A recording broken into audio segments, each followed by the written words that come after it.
Hello everyone, welcome back to the homestead. I don't know about you, but this is the time of year when I really start to get excited about garden planning for the season ahead. I also tend to overplan, or shall we say be a little too hopeful. So I'm trying this year to learn from my past and be really realistic with our plans, and so I thought I'd share some of those with you today. I'd love to hear what some of your plans are for your gardens this year, so please share in the comments below. Our older guys are actually working on installing some more solar panels on our roof, and so I apologize for some of the background noise, but Kip took Esther on down with him for a quick trip into town to get some parts. So hopefully I'll have some quiet time here other than the project noise outside.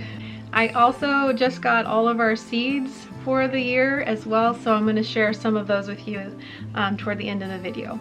So for those of you who might be new to our channel, we actually have 3 main garden spaces.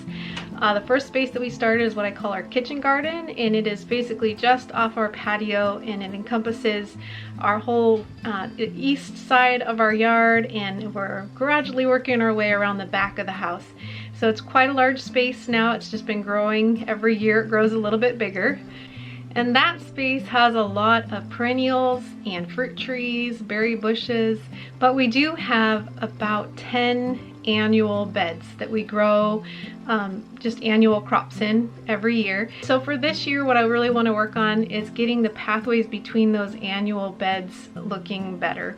We've just used some black fabric in the past, and it just is really hard to keep it straight. Piles of dirt will get on the fabric and weeds will still grow on top of the fabric, and then they're hard to yank out because the roots are all into the black fabric. So my plan this year is to get rid of all that black fabric in the pathways. We're going to use some cedar boards to go ahead and put around all of our annual beds, and then hopefully put down some pea gravel in the walkways. Our big picture goal is to have cobblestone pathways going through all of that space. We've put in quite a few cobblestone pathways, but we still have a lot more to go. They're just really expensive, so I can't see us being able to afford putting more cobblestone this year, maybe 1 or 2, but just being able to surround the beds with the cedar, that'll act like the framing for the cobblestone once we are ready to put that in. So it's kind of a win-win. We'll keep our soil in our beds, hopefully have better pathways, and then it'll all be set up to do the cobblestone when we're able to afford that. Besides that, in the kitchen garden, we've got some structural things that I would love to get started on. I'm, again, not sure if we'll have the finances, but we need to put up 2 different pergolas. One is in the back. It's just a 6x6 square area where we're going to do cobblestone, and then a pergola for my rose bush. And then the other pergola that we need is for our wisteria. And it's right now just a tangled mess with our one grapevine. So I would love to be able to get a pergola for the wisteria to go over, and then kind of do a separate arbor for our grape. So we'll see how far we get with that. And then the last thing for the kitchen garden is all through our orchard area, we've been laying down flat rocks and trying to grow moss in the cracks for pathways. Right now it's really growing chickweed, not moss, but that's okay. I'd like to continue working our way through the whole orchard, doing the flat rock for the pathways. So we'll probably get a little bit further on that this year as well, though I don't think we'll get to the whole orchard. Then our next garden space is just across our driveway from our house. It is what I call our front garden. We were going to call it the barnyard garden, but we ended up building the barn in a different location. So I think it's just going to stay the front garden. It's where our ducks currently are living, because the duck yard where we had them was not safe from predators, and we didn't have a house to put them in at night. So we put them right in front of our house in the front garden, and they've been safe there. So once we get their house built, they'll be moving out of the front garden, and then we are going to tear out all the black fabric from the front garden. It was really nice the first year. It was okay the second year. By the 3rd and 4th year, not so much. If you don't lift that black fabric every year and just store it somewhere over winter and then put it back down in the spring, it just becomes a huge mess, let me tell you. Even just the tiniest little bit of dirt will settle in spots on top of that fabric, and then it just grows tons of weeds and you can't pull the weeds. So we're pretty much going to do a total restart on the front garden, other than some of our raised beds that we have in the front. We want to do some more raised beds, and then also bring in probably some pea gravel for pathways. I would love to be able to replace the fence line along the front because it's just a weed trap. It's really hard to get to those weeds that grow between the raised beds and the fence line. So I'd like to just take out the fence line and do maybe a wooden fence line instead, something that'll make it easier to manage all those weeds. And then another huge project that I really hope we can get to this year, that's connected with the front garden, is a composting center for all of our barn and pasture muck. Right now we have 4 cows in that area, and they make a lot of garden compost potential, let me tell you.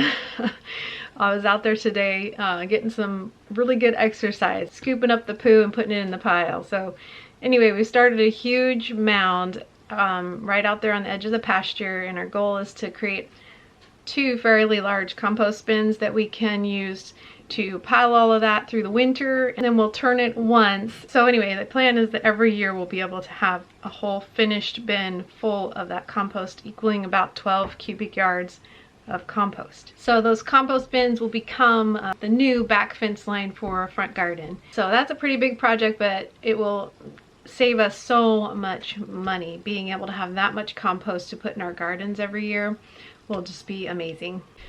So then we move on to our main crop area, and that is a little bit further away from the house, but still not too far. And it's a space that we've every year wanted to get developed. For about 4 years now, we've been wanting to tackle that area, and we just haven't had the time or resources. But this year, I think we will be able to get some composted horse manure from someone that lives here locally, who has just a bunch of stored up composted horse manure that she would love for us to take off her hands. So we are hoping to use a friend's dump trailer and a friend's big truck and just make a day of it, getting as much as we can of that composted horse manure. And the plan is to put it into the main crop area in 4 sections. The main crop's going to have 4 quadrants. So if we can just make a huge pile of composted horse manure in each of those quadrants, then throughout the growing season and maybe into next winter, we can work on building the beds and spreading out the compost so that maybe by next year we'll be able to plant in that space. We also hope to get a lot of forward progress on our greenhouse that's going to be located right next to the main crop area, and it's going to be where the duck house is going to be built, and it's connected to the duck pond and duck yard.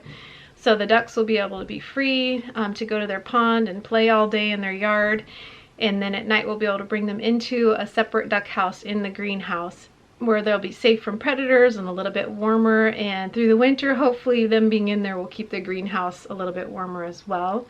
We don't plan on letting them loose in the greenhouse, except for maybe a few strategic times of the year, because we don't want to have to deal with cleaning up their manure in the pathways. But we may let them loose just for certain times to help with some bugs and that sort of thing. So I've talked about raised beds.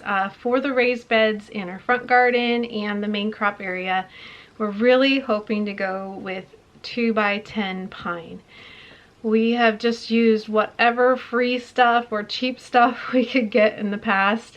The kitchen garden we are going to go ahead and still use what we started with there, which is just a 1-inch thick, 4-inch high cedar. We've had access to that because our add-on walls are cedar, so we've kind of had little bits left over here and there from our add-on. So we're going to just continue the shorter cedar beds in the kitchen garden, and then we're also using some native rock in the perennial areas where we've got perennial bushes and things. For the front garden and the main crop, we really want to go deeper. We found that with our soil, the 4 inches, even 6 inches is not quite deep enough to get out of the weed zone. And so we really want to go deep, at least 10 inches deep, and make thicker walls on those raised beds for those spaces as well. Our big picture goal is to eventually do cobblestone or cement for all of our pathways, but it's so expensive. I don't know if we're ever going to have that in all of our garden spaces. So in the meantime, we're going with pea gravel. It just will provide a nice base that's a little easier to work with. Larger gravel is difficult because you can't get down and get those weeds out. Weed fabric is terrible because the roots of the weeds just get stuck in the fabric. Weed fabric can work if you have no raised beds, you're just on a flat surface and you pull it up every winter and put it back down in the spring. But that's not our situation, so it just has not worked for us. If we had the finances to go ahead and just pour all of the cement pathways in the main crop area, we wouldn't need to build the wooden raised beds because the cement itself would give a decent amount of height and would create that bed space that we need. But financially, we just can't do that yet. So 2x10 pine is, I think, what we're gonna go with, and we'll just do it little by little, one bed at a time. Like I said, we probably won't plant anything again in the main crop area this year. However, my hope is that we can get it prepared for next year's planting. All right, so I'm going to move on to sharing some of these wonderful seeds that I got, and I'm really excited about a few new things this year. One of the biggest things is cover crops. I really want to experiment with cover crops this year, mostly because of our cat that loves to go potty in our beds through the winter when we don't have anything planted. We live in zone 6. So there's really not anything that we can grow in our beds over winter. I would like to keep the beds covered, keep roots in the ground all winter long. So through the heat of summer, there's not a lot that grows in our very hottest time. I'm gonna be trying some cover crops for the summertime as well. Hey guys, it's actually the next morning, and while I was editing this video, I realized that I did not explain the reason for summer cover crops very well. So I wanted to do that real quick. The reason for the summer cover crops is to fill the gap between the spring and fall crops in the beds that don't have summer crops. In the past, I've always just left the beds empty or used bush beans, but this year I wanted to have some more options. So I did get some bush cowpeas to try, and then also the Piper Sudan grass. So that way we won't have to leave the beds bare, and we can have something that will just be really quick in between those spring and fall crops. All right, so back to the video. So Urban Farmer is one place where I got some cover crops. I've got some sweet clover. This one will be planted late summer, early fall, and it is a biennial, I believe. So it will overwinter and come back in the spring. And then some Piper Sudan grass. That's definitely warm weather. Grows super fast, so it's one that I can plant and then we can just chop it and drop it, or chop it and put it in the compost. Let's see, also from Urban Farmer, I've got some drop-proof Wando peas. Those did really good for us last year. Esther grew them in her garden. They're really the only peas that have ever done well for us, so I got some of those. They had some really fun dwarf flower mixes there. I find that here in Missouri, I don't know if it's our heavy rains that we get in the spring and fall, or maybe it's the clay soil. Flowers that grow really tall don't do well. So I got some dwarf Clarkia mix, dwarf cosmos, and dwarf cornflowers. And then two of our other favorites, Georgia Southern Collards and blue curled Scotch kale. Next is True Leaf Market. I got just a mix here for cover cropping, and it's got wheat, triticale, peas, hairy vetch, daikon radish, clover, mustard, a couple other things. So it's just an all-purpose cover crop that probably will do best in the fall. It was recommended by somebody that I watched recently, and so I thought I'd give that a try. Also from True Leaf Market, we've got some flowers, again some dwarf mixes, so dwarf gomphrena mix, a smaller status mix. I've never tried growing status. And then a shorter snapdragon mix called Sonnet, I believe. Sonnet series snapdragons. Charles Dowding recommended this one. This is also from True Leaf Market. It is Tokyo Cross Turnip. He's one that doesn't really care for turnips, but he likes this one. We're not big fans of turnips, so I thought I would try that one. We've got a mild arugula called Rocket that I want to try, also from True Leaf. And last is just a new melon and a new yellow straight neck squash that I'm going to try from there as well. Next is Johnny Seed. They're always just such good quality. They are a little bit more expensive, so I don't get a whole lot from there, but that's where a lot of our sweet potato starts came from. Our potato sets, onion sets, things like that. But they have a wonderful Salanova line of lettuce. So I got Salanova Red Batavia, another Salanova called Green Sweet Crisp, which we grew last year and was wonderful. I'm going to try Summer Crisp lettuce called Fusion, and then also a new broccoli called Monty. Next up is Eden Brothers. Just got a few flowers from there, an apple blossom petunia that's looks really beautiful. Maybe finally a marigold that I'm gonna stick with. Every year I try a new marigold and every year it doesn't work out. So this time I got one that's a white variety that's supposed to stay short. We'll see. It's called Moonlight. It's an African marigold. And then I've got just a couple more poppy seeds from there as well. And last but not least is our favorite seed company. I guess they're our favorite because they're so close to us. We've been there, we've gotten to see their store and see their property there. It's just beautiful. I really appreciate the photos on their seed packets. I appreciate the information they give. MI Gardener is another great seed company that we've used that has great information on its packages. And then there's, oh, just so many other wonderful seed companies out there. We don't stick to one specific one. We kind of like to support a bunch of them. I find that there's very specific varieties that I like to use for things here in Missouri. Just because of our very unique climate, we need a lot of quick maturing varieties. So I can't always find those specific varieties at one seed place. That's why I shop around, try and look for the best deal and look for those specific varieties that I really appreciate. Here is one of them. Golden Acre is a fairly quick maturing cabbage variety that's done pretty well for us. We've tried quite a few other fast maturing cabbages, and so there are others that do well. Tierra is one. Can't remember any others off the top of my head, but we need a really fast maturing cabbage variety for Missouri. However, once we get our greenhouse in, I might be able to try some other varieties and overwinter them in the greenhouse. This is a fun one that I've wanted to try for years and I finally got it. It's a beautiful flowering kale that's also edible, so that's going to be fun. Daikon radish does really well in the fall here for us. So this is Japanese Minowa's Daikon. Onions, I've not really settled on an onion variety yet. Kind of just try new ones every year. Mostly we use onion sets that we buy, but I am trying to get better at growing from seed. So this year we're going to try yellow sweet Spanish. Here's a carrot variety that's done great for us with our heavy clay soil. New Carota. Next I've got all replacements. All of my seed got outdated for these. The ones that I still grow, even though I know you have to be careful not to consume too much because of the oxalic acid and oxalates in these. But our favorite type of chard is 5-color silver beet. Board hook giant's a great one for in the summertime. It can take the heat better than other chards. Perpetual spinach is also a chard actually, and it does well pretty much any time of the year. And then Bloomsdale long-standing spinach for the colder months.